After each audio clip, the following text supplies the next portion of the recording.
Check check check mic கேட்குதா? Ready check 1 2 3 mic கேட்குதா? ஏண்டா வந்ததே லேட்டு, போட்காஸ்ட்டு ஒரு வாரம் போகிறதுக்கு மேலே ஆச்சு, இப்போ தான் வர்றேன். மைக் கேட்குதா? அது கேட்குது, இப்போ தான் நீ செக் பண்ணுவேன் அப்படின்னு நீங்கள் கேட்குது, எனக்கு கேட்குது. அண்டு உங்கள்கிட்ட 2 சம்பவத்தை நான் ஷேர் பண்ணணும்னு நினைக்கிறேன். நான் வந்து எடிட்டராக, வீடியோ எடிட்டராக ஸ்டூடியோவில் ஒர்க் பண்ணிகிட்ருக்கேன். அந்த ஸ்டூடியோ ஒர்க் பண்ணுறப்போ என்ன ஆச்சுன்னா, ஒரு எடிட் பயங்கரமாக எடிட் பண்ணிட்டேன். அது எப்படின்னா பக்காவான ஒரு எடிட், ஒரு பக்கா ஃபிலிம் நீங்கள் எப்படி பார்க்கலாம் அந்த மாதிரி எடிட். அது அந்த எடிட் அண்ட் டெலிவரியே பண்ணிட்டேன். அதுக்கான நான் என்ன பண்ணுவேன், எப்போ நம்ம தோணும்ல, ஒரு சில செஞ்சுட்டோம், ஓகே சூப்பராக இருக்கடா, செம்மையாக இருக்கடா மச்சான், சூப்பரா நீ, வாழ்த்துக்கள், பயங்கரம் பயங்கரம், பட்டையை கிளப்பிட்ட போ அப்படின்னு மக்கள் சொல்கிறதோட மகேசன் தீர்ப்புங்கிற மாதிரி மற்றவங்க சுற்றி இருக்கவங்கலாம் சொல்கிறதெல்லாம் ஓகே நல்லா சொல்கிறாங்கடா, அப்ரிசியேட் பண்ணுறது ஓகே நல்லா தான் பண்ணியிருக்கோம் போல் அப்படின்னு நமக்கு ஒரு தாட் நமக்கு தோணும். ஆனால் டேய் எங்கடா உன்னையும் காணோம். நான் என்ன நினச்சேன், எடிட் பண்ணிட்டோம் சூப்பர், இந்த பாராட்டு வரப்போகுது, நீ சூப்பர் அண்ணே, நல்லா வீடியோ எடிட் நல்லானே, அதெல்லாம் ஒன்றுமே தெரில. ஒருத்தன் ஒரு போஸ்ட் எடிட் பண்ணால், தம்பி நீ சூப்பராக நல்லா ஃபோட்டோ எடிட் பண்ணிக்கப்பா, சூப்பர் வெரி குட் அப்படின்ட்டான். இன்னொருத்தன் என்னன்னா வெறும் ஸ்லைடு ஷோ பிபிடிக்கு பண்ணி கொடுத்துருக்கான், தம்பி நீ பிபிடி சூப்பராக பண்ணியிருக்கா, எக்ஸ்ட்ரானரி சூப்பர் சூப்பருங்கிறான். எனக்கு மனசு தாங்கல, டே நான் ஒரு வீடியோ எடிட் பண்ணியிருக்கேன்டா, என்னைய பாராட்டுங்களா அப்படின்னு நான் போய் கேட்குறேன். அண்ணே நான் வீடியோ எடிட் பண்ணியிருக்கேன் பாருங்கண்ணே அப்படின்னு அவன் பார்த்துட்டு நல்லா இருக்கு, இப்போ என்ன தூக்கி ஸ்மெல் வச்சுப்பாங்களா அப்படின்ட்டான். அண்ணே என்னண்ணே நல்லா என்னண்ணே அப்படின்னு நானும் கேட்டால் ஒன்றுமே சொல்ல மாட்டேங்கிறாங்க. என்னடா அது, சரி இதுக்கு மேலே இங்கே மரியாதை வாசல் மிதியாதே அப்படின்ட்டு நானும் சரி எடிட் பண்ண வேணாங்கிறதோட அங்கே போய் பண்ண வேணாம் அப்படின்னு முடிவு பண்ணிட்டு ஸ்டூடியோ பக்கமே போவேணாம் அப்படின்னு ஒரு முடிவு பண்ணி வீட்டிலே இருந்துட்டேன். அதுக்கப்புறம் காலங்கள் காக்கிற மாதிரி ஒரு வாரம் ஆச்சு. ஒரு கல்யாண வீடியோ எடிட் பண்ணுவோம் அப்படிங்கிற ஒரு செட் ஆஃப் ஆர்டர் வருது. அங்கே போய் பார்த்தா அந்த ஆர்டர் யாரும் பண்ணவும் இல்லை, யாரும் வைக்கவும் இல்லை, டிலே பண்ணிட்டானுங்க. அதுக்கப்புறம் அங்கே இருக்க அண்ணன் எனக்கு ஃபோன் பண்ணி, தம்பி என்னடா ஒரு வாரம் பச்சை ஆளே இருக்கானா, ஏன் வரல அப்படின்னு கேட்டாங்க. இல்லைண்ணே ஒன்றும் இல்லை அப்படின்னு நானும் சொன்னேன். இல்லைடா இந்த வாரம் ஒரு வேலை வந்துச்சு, ஆனால் யாரும் கரெக்டாக பண்ணலடா, டிலே ஆகிடுச்சு, கொஞ்சம் கிட்ட பேர் ஆயிடுச்சு, நீ அடுத்த வாரம் வந்துடுறா, வராமல் இருக்காதா அப்படின்னு சொல்லி ஃபோனை வச்சாரு. நானும் சரி அண்ணே சரி ரைட்டு அப்படின்னு வச்சுட்டேன். அதுக்கப்புறம் என்ன ஒரு வாரம் தானே, அதுக்கப்புறம் மெசேஜ் வருது, தம்பி எங்கே இருக்க, தம்பி எடிட்டுக்கு வா. ரைட்டு நான் போக மாட்டேனே, நான் போகலை. அதுக்கப்புறம் சரி அடுத்த வாரம், ஒரு வாரம் முடிஞ்சு அடுத்த வாரம் வந்துச்சு. அதுக்கப்புறம் ஃபோன் பண்ணாங்க.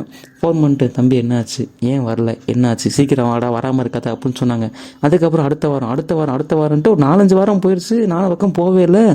99 mist call from editor studio அப்படிலாம் வந்துச்சு. அந்த மாதிரி ரேஞ்சுக்கு இருந்துச்சு. நானும் ஃபோன் எடுக்கவும் இல்லை, வைக்கவும் இல்லை, என்னமோ பண்ணுங்க சாரே, நான் என்னமோ பண்ணுறேன், நீங்கள் என்னமோ பண்ணுறீங்க அப்படி லெவலுக்கு நானும் நடந்து போயிட்டே இருந்தேன். அதுக்கப்புறம் பொறுத்தது போதும் பொங்கி எழுங்கிற மாதிரி கண்ணை திறந்து கதவை திறந்தா கனவுல நீதான மாதிரி வீட்டு வாசல் அவங்க நிற்கிறாங்க. தம்பி என்னாச்சு, நீ என்ன பெரிய ஆளா, நீ என்ன வரமாட்டியா, ஸ்டூடியோக்கு வரமாட்டியா அப்படி இப்படி நிறைய கேட்டாங்க.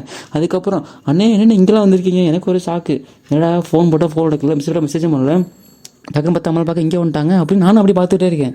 என்னாச்சு ஏதாச்சும், அந்த பக்கம் கண்ணு சிம்புறது, இந்த பக்கம் கண்ணு சிம்புறது, நானும் பார்க்குறேன் அவரும் பார்க்குறாரு, 2 பேரும் பார்க்குறோம். எப்படி சூழ்நிலை இருந்துச்சுன்னா, 2 மந்தைகளிலிருந்து 2 ஆடுகள் வெவ்வேறு திசைகள் சென்றன, ஆனால் சந்தித்த போது பேச முடியவில்லைங்கிற மாதிரி நானும் ரொம்ப ஷாக்லேயே இருந்தேன். என்னாச்சு ஏதாச்சு. அதுக்கப்புறம் அப்படியே போச்சு.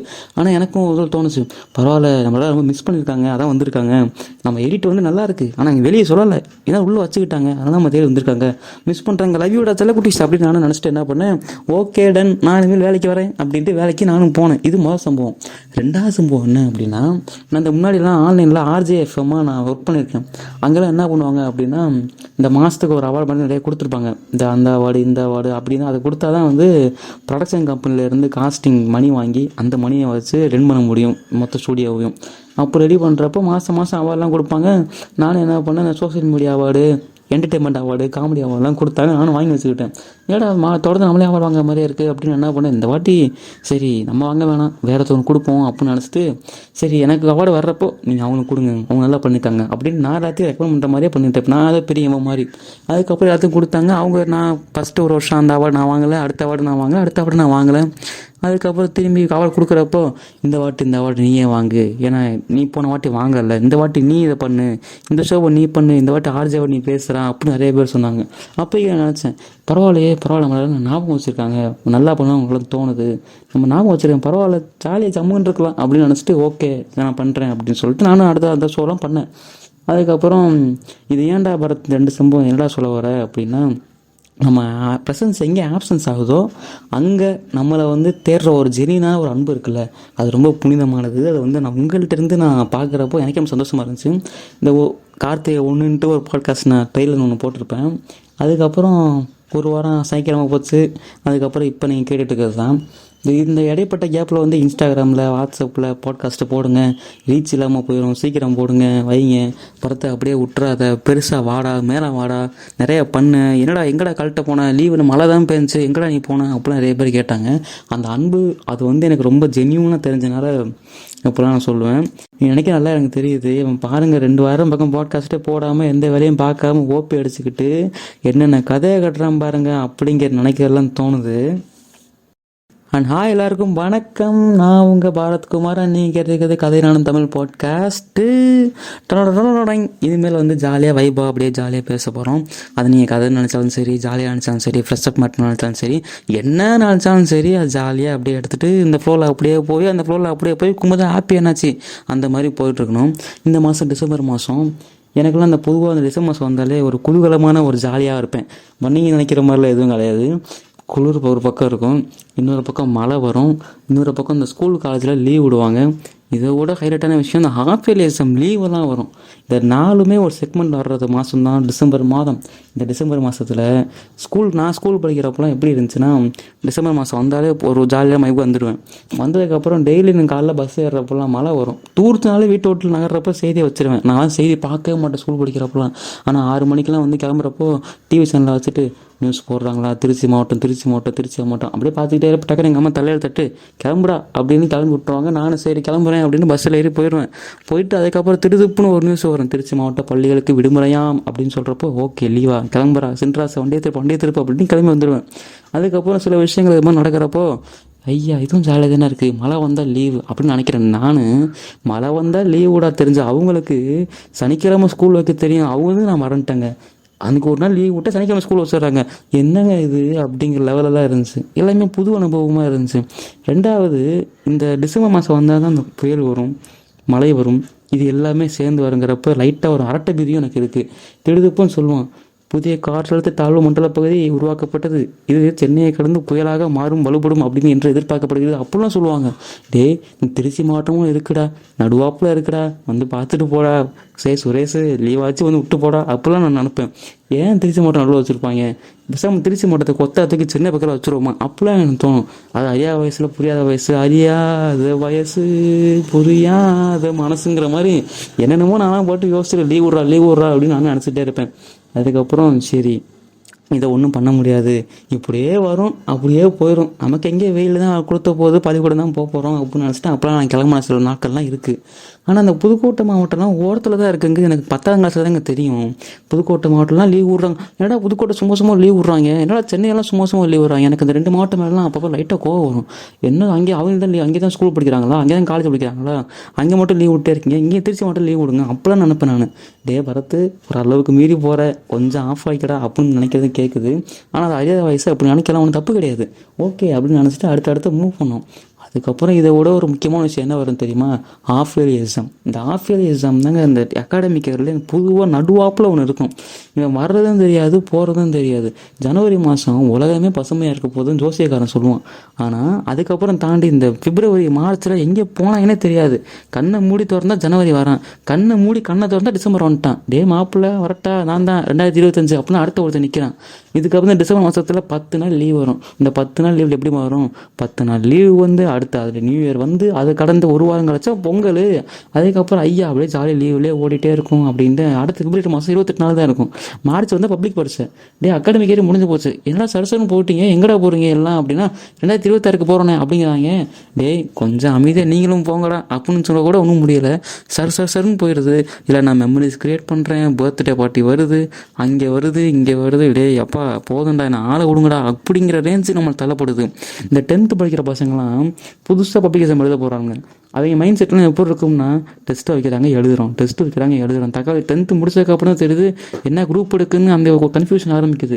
அதே 12th முடிச்சதுக்கப்புறம் என்னடா படிக்க போகிற அப்படிங்கிற கன்ஃபியூஷன் அளவு கொண்டு வந்துடுறானுங்க. இங்கே நான் அடுத்து என்ன பண்ண போகிறேன், அடுத்து ஏது பண்ண போகிறேன்னு ஒன்றுமே புரிய மாட்டேங்குது. திடுதப்பு நான் காலேஜ் ஜாயின் பண்ணாலும் தம்பி ஃபஸ்ட் நாளே வந்ததுக்கப்புறம் தம்பி உங்கள் ஏம் என்ன சொல்லுங்க அப்படிங்கிறாங்க. என் ஏம் தெரிஞ்சால் நான் ஏன்டா இந்த காலேஜ் சேர போகிறேன் அப்படிங்கிற மைண்ட் செட்லாம் எனக்கு வந்திருக்கு.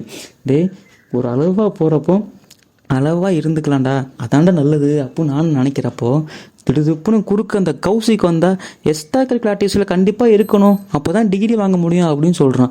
நான் எங்கடா அதெல்லாம் போகிறது, 10th படி டெஸ்ட் எதுன்னு நீங்கள் 12th பப்ளிக் பரீட்சை இப்போ மட்டும் கஷ்டப்படுங்க, காலேஜ் போனால் ஜாலியாக இருக்கலாம்னாங்க.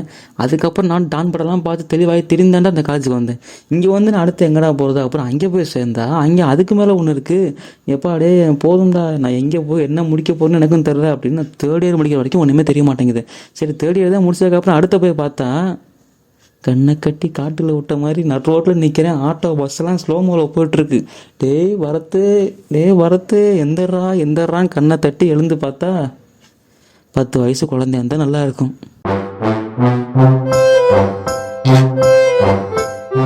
அண்ட் இன்னைக்கான பாட்காஸ்ட் இதுவே எனக்கு போதும்னு தோணுது. ஆனால் அந்த டிசம்பர் மாதத்தில் நிறையா இருக்குது. அது மாதிரி உங்கள் டிசம்பர் மாதத்தில் எவ்வளோ எக்ஸ்பீரியன்ஸ் இருக்குன்ட்டு நீங்களும் சொல்லுங்கள். நானும் இனிமேல் அடுத்தடுத்த பாட்காஸ்ட் இனிமேல் இது மாதிரி அப்லோட் பண்ண தான் போகிறேன். நீங்களும் கேட்டு தான் ஆகணும். ஏன்னா உங்கள் அன்பு தொல்லைகள் அப்படியே நான் கடலில் அப்படியே மிதக்கிற மாதிரி இருக்குது. காக்காக கேட்டு இருக்கேன், அந்த மாதிரி போகுது. அதுக்கப்புறம் சில விஷயங்கள் எனக்கும் தோணும். மாப்பிள்ள நம்ம ஃப்ரெண்டு ஃபோன் பண்ணியிருக்கான், ஃபோன் எடுத்து பேசுகிறா அப்படிங்கிற இதெல்லாம் அவங்களுக்கும் தோணும். அப்படி தோன்றப்ப எடுத்து பேசுகிறப்ப என் ரான்ட்ட கொஞ்சம் கேளுங்கிற மாதிரி நானும் என் புலம்பெல்லாம் உங்கள்கிட்ட புலம்ப தான் போகிறேன். அண்டு வேறு ஏதாவது சொல்லணும் அப்படின்னாலும் பரத் நீ இதை பற்றி பேசு, பரத் நீ அதை பற்றி பேசு, வெண்ண இதை பற்றி பேசுகிறா, நீ தெரியாதா, நான் சொல்ல கேட்க மாட்டேன், இதை பற்றி பேசுகிறா அப்படின்னு எதுவும் பேசுனாலும் நீங்கள் இந்த ஸ்பாட்டிஃபை கமெண்ட்லேயும் பண்ணலாம், இல்லை இன்ஸ்டாகிராமில் டிஎம்மும் பண்ணலாம். எல்லாமே உங்களுக்கு சோர்ஸஸ் அவைலபிளாக இருக்குது. நீங்கள் எல்லா இடத்துலையும் மெசேஜ் பண்ணலாம், எல்லாத்தையும் நான் பார்ப்பேன். நிறைய பேர் கேட்ட விஷயம் என்ன அப்படின்னா, Bharat Instagram okay, Spotify okay, YouTube எங்கடா வச்சுருக்கேன் அப்படின்னு கேட்பீங்க. நான் யூடியூப் எதுக்கு சிம்பிளாக சொல்ல போனால் என்னோடய ஸ்டோரேஜுக்காக நான் பயன்படுத்துகிறேன்னு சொல்லிக்கலாம். நான் நிறைய மியூசிக் வீடியோ பண்ணுவேன், நிறைய இந்த அனிமேஷன் மூவிலாம் அதெல்லாம் பண்ணுவேன். ஏதாவது ஒன்று பண்ணுவேன் நஷ்டம் சும்மா ஃப்ரீயாக இருக்க டைமில். அதெல்லாம் தூக்கி யூடியூப்பில் போட்டோன்னா அது பாட்டு கிடக்க போது எப்போனாலும் நான் பார்த்துப்பேன். அதை லேப்டாப்பில் ஃபோன் வச்சு ஸ்டோரேஜ் லைட்டாக இடிக்குதே அப்படிங்கிறதுக்காக நான் யூடியூப் ஓப்பன் பண்ணேன்னு சொல்லி நம்ப போகிறீங்க. ஒரு பக்கத்தில் வச்சுருக்கேன், எல்லாத்தையும் அங்கே போய் யூடியூப்பில் போய் போடுவோம். பார்க்குறவங்க பாருங்கள், ஜாலியாக இருங்க, ஜமாயாக இருங்க. அடுத்த போட்டு நாளைக்கு வெயிட் பண்ணுங்கள், நல்லா சாப்பிடுங்க, ஃபஸ்ட்டு தெம்பாருங்க. அதுக்கப்புறம் முக்கியமான விஷயம் என்ன அப்படின்னா நல்லா இருங்க. இன்னும் இந்த சொல்லணும் சிம்பிளாக சொல்லப்போனால் வாழை விடுங்க, அதானே உலக வழக்கம் அப்படின்னு சொல்லிட்டு லைட்டாக நான் அப்படியே நகர்றேன். அடுத்த பாட்காஸ்ட் எப்போ வரும் அப்படின்னு நீங்களும் வெயிட் பண்ணுங்கள். ஜாலியாக இருங்க, ஜமாயாக இருங்க, சேஃபாக இருங்க, நல்லா இருங்க. உங்கள் கூட வைக்கணும் செம்மையாக வச்சுக்கோங்க. அண்ட் தென் நீங்கள் கேட்டுக்கிறது கதையை நானும் தமிழ் பாட்காஸ்ட். நான் என்னோட பேர்